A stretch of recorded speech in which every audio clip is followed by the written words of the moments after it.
Assalamu alaikum wa rahmatullahi wa barakatuh. Ndugu zangu katika imani, tukiwa tupo katika mwendelezo wa kuzungumzia mada yetu inayohusiana na somo la subra, na jana tulikumbushana tukasema subra ina vigawanyo takriban 13, lakini tukasema vigawanyo vikubwa vya subra ni 4, na ndivyo ambavyo tutavieleza.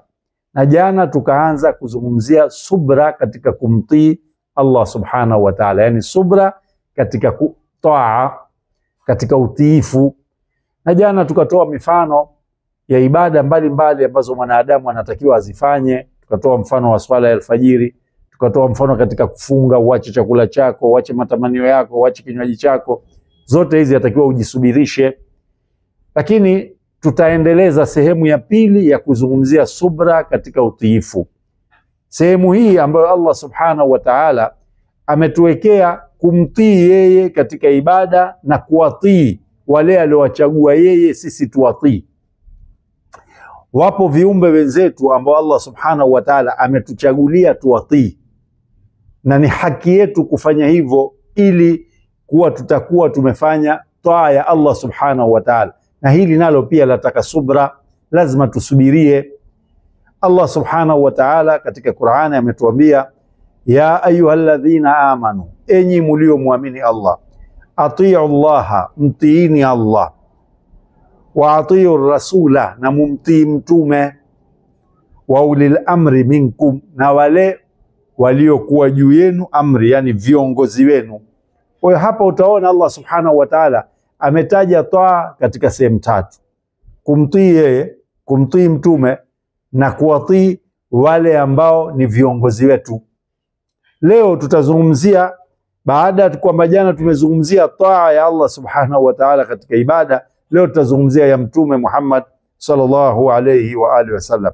Na hii yatakiwa tujue sio jambo la khiari, sio jambo la khiari kabisa, kwa sababu Allah subhanahu wa ta'ala amesema katika Qur'an, a'udhu billahi minash shaitani rajim, wa ma kana limu'min wala mu'minati, haikuwa kwa muumini mwanamume wala mwanamke, idha qadha Allahu wa rasuluhu amran, wakawa wamepitisha Allah na mtume wake jambo, an yakuna lahum khiyaratun min amrihim, ikawa ni khiari yako katika kulifuata jambo hilo. Kwa hiyo utaona hapa Allah subhanahu wa ta'ala anatuthibitishia amri yake, amri ya mtume sallallahu alaihi wasallam, sisi ni lazima tutii. Kwa hivyo lazima utengeneze subra katika amri hizi, kwa sababu kuna mahali unaweza ukaambiwa jambo hili mtume amelikataza, wewe wasema hii ni sunna tu. Hapana Sheikh, mtume amekataza, lazima utii. Jipe subra katika moyo wako, vumilia. Kuna mambo mengine lazima uvumilie. Allah subhanahu wa ta'ala ametuambia, man yuti'ir rasula faqad ata Allah, mwenye kumtii mtume huyo ndo amemtii Allah. Ipi wewe wasema ni sunna tu, achukua kiwepesi? Mtume sallallahu alayhi wa sallam katika hadithi iliyopokelewa na Abi Hurairah radhiyallahu anhu anasema, kullu ummati yadkhuluna aljanna, umati wangu wote utaingia peponi, illa man aba, isipokuwa atakayekataa mwenyewe kwenda peponi. Maswahaba wakashangaa, ya Rasulullah, kuna mtu atakataa kwenda peponi? Mtume akasema ndio, man ata'ani dakhala aljanna, yule atakayenitii mimi huyo atakwenda peponi. Wa man asani fakad aba, na yule atakayeniasi huyo atakuwa amekataa. Kwa hivyo utaona kumtii mtume sallallahu alaihi wasallam ni jambo la lazima. Yale anayotuamrisha mtume sallallahu alaihi wasallam, usifanye hivi, usifanye hivi, usifanye hili, usifanye hivi, fanya hili, fanya hili, lazima tuyafanye. Jipe subra katika moyo wako, vumilia. Utakuta kuna mtu anafanya ibada fulani, analiacha jambo fulani, akwambia hii ni sunna, hii si lazima. Haendi hivyo Sheikh. Amri za mtume lazima tuzitekeleze. Maswahaba katika vita vya Uhud walipata mtihani, wakapigwa kwa sababu ya kuiacha amri ya mtume sallallahu alaihi wasallam. Na Allah alishatuambia, wama yantiqu anil hawa, hasemi mtume kwa matamanio yake, in huwa illa wahyu yuha, isipokuwa huwa ni wahi ameletewa. Kwa hiyo jana tulizungumzia taa ya ibada ambayo ni taa ya kumtii Allah subhanahu wa ta'ala, na leo sehemu ya pili tumezungumzia kumtii mtume sallallahu alaihi wasallam. Mtume akikwambia usiburuze nguo, usiburuze, lazima utii.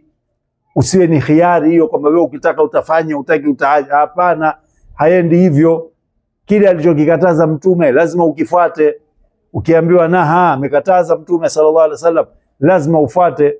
Mtume sallallahu alaihi wasallam asema yale ambayo nimeamrisha kwenu yafanyeni kwa kadri mnavyoweza. Mfano, umeambiwa uswali kusimama, huwezi kusimama, unaweza kukaa, lakini ulichokatazwa hiki huna khiari nacho. Namuomba Allah subhanahu wa ta'ala atujalie katika wenye kuzitii amri zake na amri za mtume wake, na Allah subhanahu wa ta'ala atupe subra katika kuzitii amri hizo na atulipe kheri kubwa katika subra zetu. Wakumbushe Waislamu, Allah atakulipa.